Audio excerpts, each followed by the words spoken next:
Actually, I had a pretty strange dream the other night I'd like to tell you about. I dreamt that I had this Ferrari, and I was supposed to drive it across the Amazon rainforest. It was in some kind of weird race, some rally, like one of those Paris-Dakar type things. And the winner would win a solid gold house in the middle of the jungle.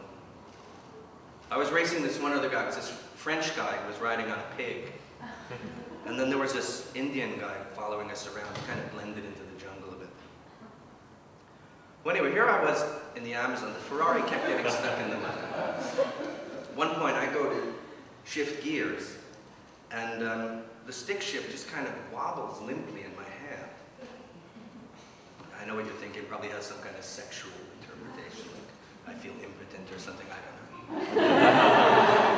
I don't know what it means, frankly.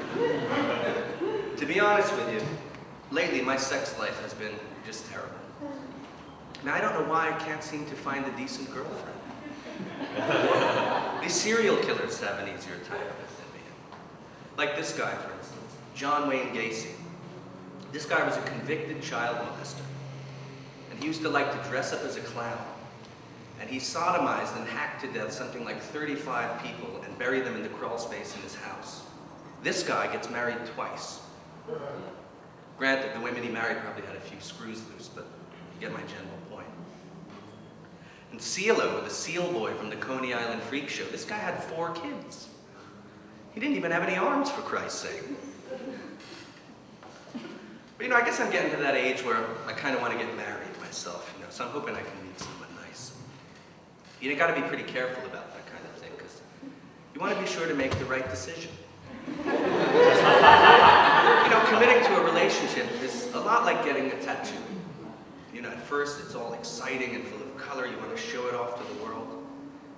Then eventually it starts to fade and get misshapen. You can't really recognize what it was when it started out or why you ever liked it in the first place. And then there's the lifelong scar. It's like that old saying, you know, beauty fades, but dumb is forever. I like women with tattoos, though. That's something else. I mean, I figure if she's got a tattoo, then here's a girl who's willing to do something she's going to regret in the morning, you know what I mean? I like dating homeless women, too. That's actually pretty good because, you know, at the end of the night, instead of driving them home, you can just kind of drop them off anywhere.